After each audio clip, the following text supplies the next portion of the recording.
Alors, on reprend Bezrat Hashem, notre cours sur les Gilgulim. Alors, juste des petites remarques préliminaires. D'accord? Les Gilgulim, c'est un sujet très très compliqué. Je le répète. Donc, tout ce que vous pensez savoir ou connaître, mettez-le de côté. Déjà, c'est le point numéro 1 pour commencer. Le point numéro 2, on fait maintenant ensemble. Et si je veux, ça va nous occuper pendant au moins 10, 20, voire 30 semaines. Le texte principal des Gilgulim, qui s'appelle Saba des Mishpatim, on l'a expliqué la dernière fois, c'est un texte qui est dans le Zohar. Ce texte-là, il va commencer un folio plus tard, mais pour les éditeurs, on a rajouté un folio en plus qui peut-être appartenait au Tikkun Zohar, on va pas rentrer là-dedans, et nous on commence par ce folio-là. Ça c'est le point numéro 1 pour comprendre ce texte.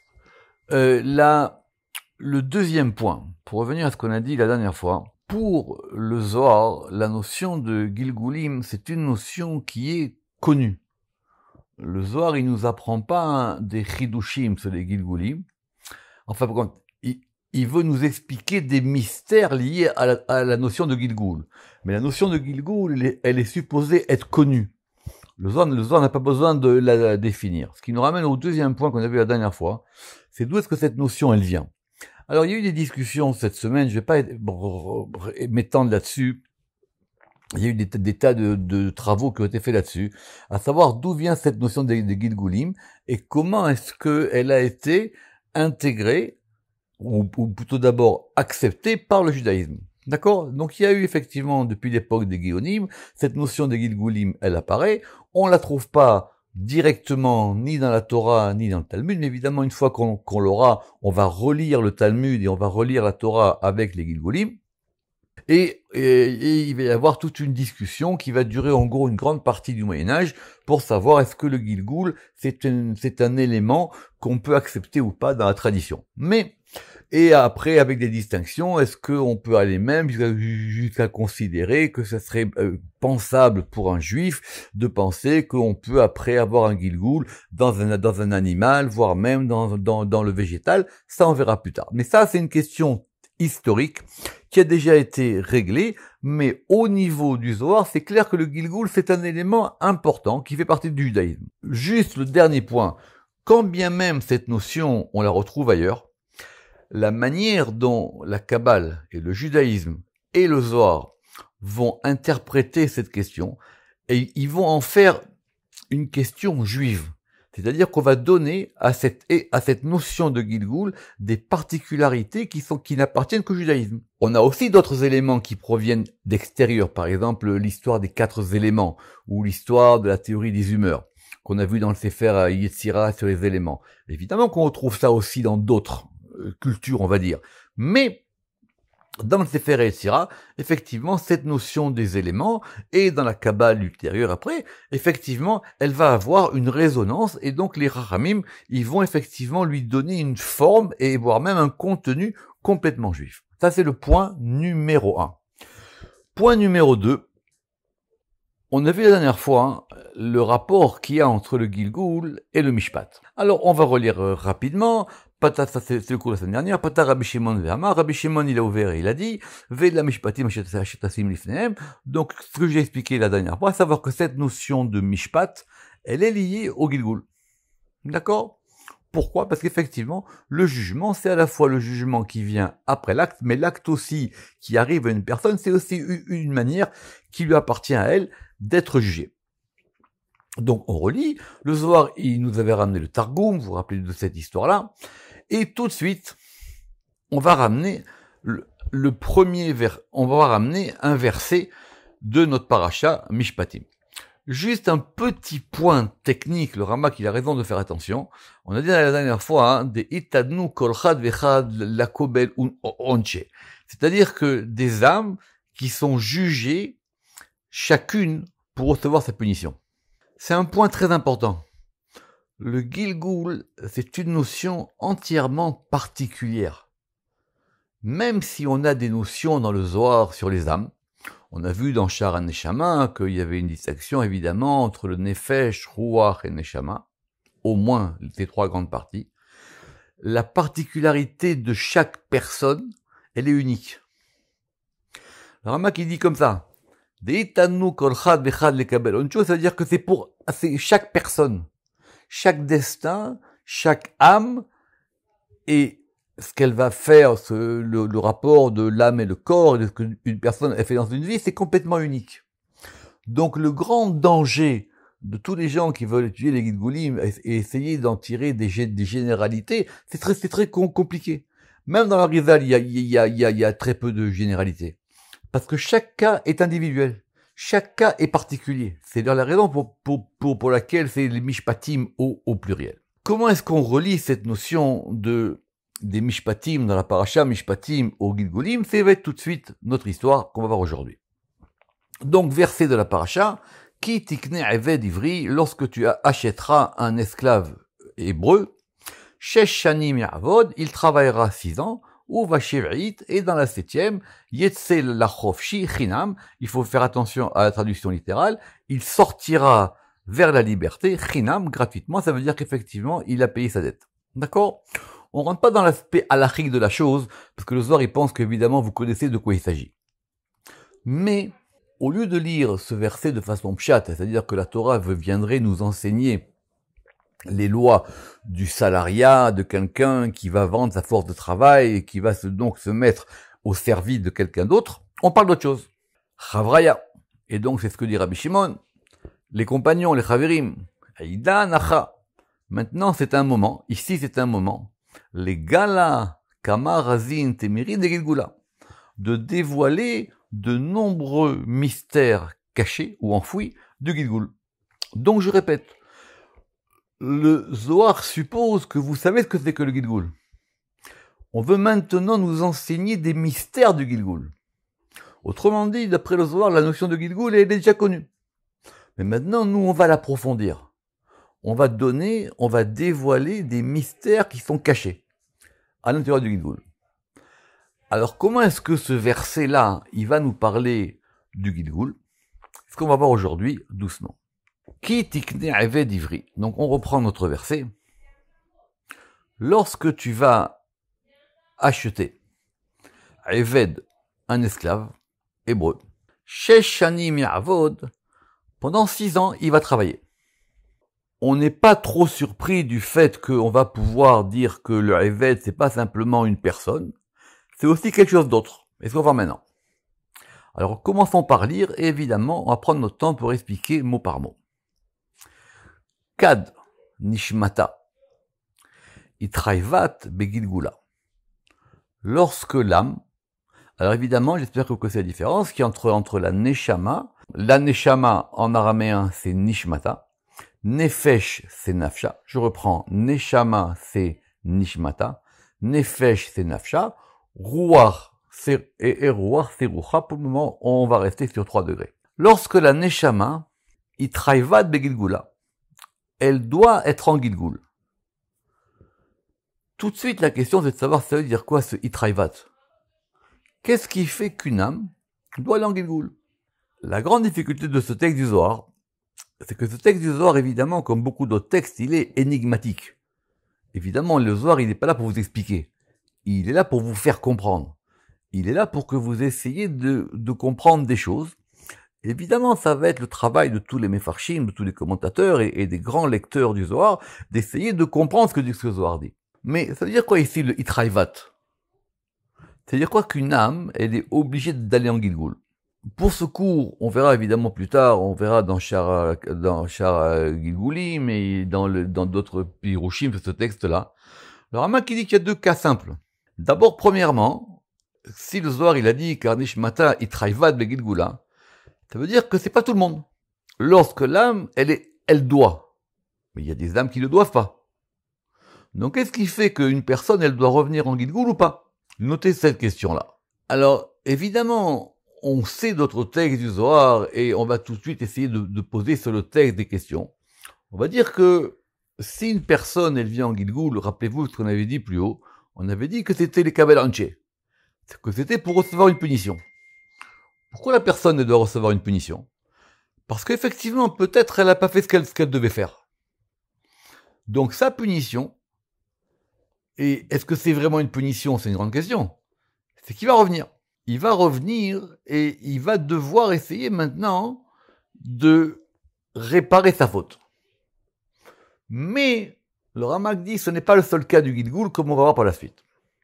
Im I misitra de'au eved metatron de'yu kalil shitfitrin ktiv be shesh shanim ya'avod. On va mettre un point ici. Si elle est, qui c'est elle? La Neshama. Si on dit si elle est, ça veut dire qu'il y a plusieurs cas. Premier cas, c'est qu'on va maintenant distinguer les Neshamot. Et ici, on va avoir une distinction, simple pour commencer, en deux types de Neshamot. Premier type de Neshama, si elle est, si elle provient, misitra du côté de l'esclave qui s'appelle Métatron. Alors Métatron, on va pas rentrer là-dessus, vous vous rappelez qu'on l'a déjà vu dans Shara et Chalot, avec le Ramak, et que Métatron aussi, il s'appelle Eved, parce que vous vous rappelez que c'est comme ça qu'on l'appelle, il est le serviteur. Donc, allons-y doucement. Premièrement, on va dire que je vais très doucement et je répète, parce que c'est très important. Il peut y avoir plusieurs types d'âmes.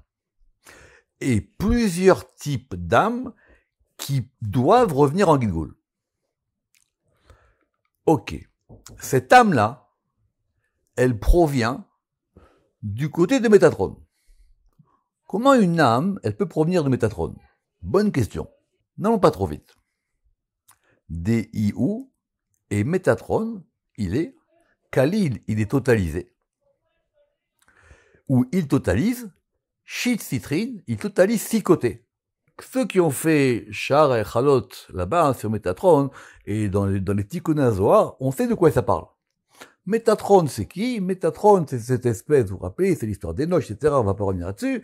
C'est cet ange-là, qui était autrefois humain, et qui est préposé aux 6 côtés. Et les Tikkun HaZohar nous disent que Métatron, c'est l'ange du Chol. Lui, sa dimension, c'est la dimension des 6 jours de la semaine. Il est dans le domaine du 6. Alors évidemment, on peut associer le 6 aux 6 sphérotes, évidemment, Chesed, Gvura, Tiferet, Netzach, Hod et Yesod, il n'y a pas de problème. On peut même aussi l'associer, le Rama qui va le faire, aux 6 premières et Chalot, c'est pas un problème. Mais on est dans un cycle de 6. Donc, je reprends. Si une âme qui doit revenir en Gilgul, et cette âme-là, c'est une âme de Métatron. Et cette âme-là, elle est liée à 6 degrés. C'est-à-dire quoi 6 degrés? Ça veut dire que son espace, c'est un espace de 6. C'est l'espace de la semaine. On a qui dit simplement, c'est le monde du profane. C'est le monde du dimanche, lundi, mardi, mercredi, jeudi, vendredi. Chesed, Gvura, Tiferet, Netzach, Hod, Yesod. C'est un monde, on va dire, bigarré, où il y a plusieurs degrés qui sont ensemble. C'est pour ça que le verset, il dit, Shesh shanim ya'avod, pendant 6 ans, il travaillera. Alors, reprenons le verset. Ki tikne a Eved Ivri, lorsque tu achèteras un Eved Ivri. Si on lit le pasouk d'après ce que dit le Zohar ici, c'est qui achète? C'est qui l'acquéreur? Qui tikne a Eved Ivri? Alors, a priori, c'est Dieu. C'est Dieu qui fait l'acquisition de ce Eved. Et c'est donc ça, le fait qu'il va le renvoyer en Gilgul. Pourquoi? Gilgulin dila. Et c'est Gilgulin, c'est au pluriel. C'est Gilgulin dila à elle, de cette Neshama, dila. C'est très important, vous vous rappelez les genres dans le Zohar. La mitraïva, elle n'est nécessaire que 6 ans. Alors, est-ce que ça veut dire qu'il revient en Gilgul que 6 ans? Surtout pas. C'est plus compliqué que ça. Mais comme lui, son degré, c'est un degré de 6, et si donc on suppose que le Gilgul, pour lui, c'est qu'il doit réparer des choses qu'il n'a pas fait quand il est venu la première fois sur Terre, ou l'une des fois sur Terre, alors quand il revient, il faut qu'il se réapproprie ce degré des 6. C'est ce que dit ici le Zohar en toutes lettres. Ad de Ashlimat Shesh Dargin. Jusqu'à ce que cette âme, elle totalise les 6 degrés. Alors, c'est une bonne question. Ça veut dire que, à chaque fois, chaque Gilgoul, on repart à 0 ou pas? Ça va être une grande question. On nous dit ici maintenant, lui, il doit revenir en Gilgoul. Sa neshama, c'est une neshama du Chol. C'est une neshama de Chol. Réfléchissons d'abord un petit peu à cette question. C'est-à-dire quoi que quelqu'un, hein, il a une neshama de Chol. Alors, les Mefarshim, ils peuvent aller très loin. Le Ramak, il va pas avoir peur de dire que cette personne-là, sa neshama, vous savez que la neshama, elle vient d'où la neshama? La neshama, il y a un homme et une femme qui vont effectivement faire un enfant, et cet enfant, il va recevoir une âme. Maintenant, les parents, dans le processus par lequel ils vont faire l'enfant, ils vont être des vecteurs pour que l'âme descende. Donc, ils sont associés. C'est ce qui est marqué dans l'Agmara. Il y a 3 associés dans l'homme, il y a le père, la mère et Akadosh Baruch Hu. Alors, comme ces parents-là, leur accouplement, il a eu lieu en Chol. Le Zohar, il y aura des grands Zohar là-dessus dans Chol Israël, sur les gens qui s'accouplent en Chol et les gens qui s'accouplent le Shabbat. Alors, il aura une neshama de Chol. Mais, est-ce que on peut aller jusque-là? C'est pas sûr. C'est pas sûr parce que dans Shara Kavanot, on voit bien que c'est pas forcément lié. Parce que c'est le patron qui décide. Mais en tout cas, c'est une neshama de Chol. C'est une neshama du profane. C'est une neshama d'un degré de 6. Alors, cette neshama maintenant, elle va revenir. Et comme elle revient et qu'elle-même, son degré, comme dit mon frère, sa résonance, c'est une résonance de 6, il faut que maintenant, quand elle revient en Gilgoul, elle doit terminer. C'est ça l'histoire de Ashlimat. Elle doit terminer. C'est pour ça, oui. Ashlimat, oui. C'est mal traduit ici. Ashlimat ici, ça veut dire que elle doit parfaire. Elle doit parfaire ces 6 degrés. Mais Ahu Atar des Intilat, parce que c'est depuis le lieu où elle a été prise. Donc, deuxième notion importante qu'on va voir aujourd'hui, c'est la notion de l'origine de l'âme. Shogash Neshama. Une âme qui provient de Métatron, comme on a dit ici, cette âme-là dans ce monde, si elle veut faire son travail, elle devra parfaire le travail en unisson avec sa provenance. Comment on connaît d'où notre âme elle vient? C'est une bonne question. Laissez les questions pour le moment. Évidemment, dans le cours de Gilgulim, on aura beaucoup plus de questions que de réponses. C'est très bien d'avoir plus de questions que de réponses. Mais notez ça. Mais à ou atar des intilat. Mais ou atar des intilat. Donc par rapport à celui-là. Alors, mais ça, c'est un cas. On a dit im misitra de'uvel metatron. Aval im nishmata hi misitra de shrinta. Maintenant, il y a un autre type d'âme. C'est une âme qui provient du côté de la shrina. Donc, c'est une âme complètement différente. Il y a des âmes qui proviennent du degré du Chol. Et il y a des âmes qui proviennent du degré de la shrina. Et la shrina, elle est quoi? Si l'âme de Métatron, elle est liée au degré de 6, l'âme de la shrina, elle est Shveit Vadaï. Elle est au degré du 7e. Donc, c'est une âme de Shabbat. Il y a des gens qui ont une âme de Shabbat. Et il y a des gens qui ont une âme de Chol. On ne choisit pas, forcément. Mais en fonction de votre âme, vous ne ferez pas les mêmes choses dans ce monde-ci.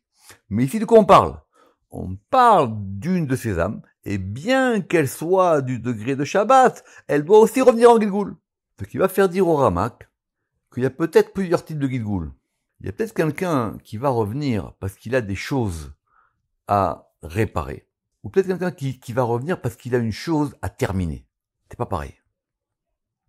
Réparer, ça veut dire que j'ai fait des bêtises.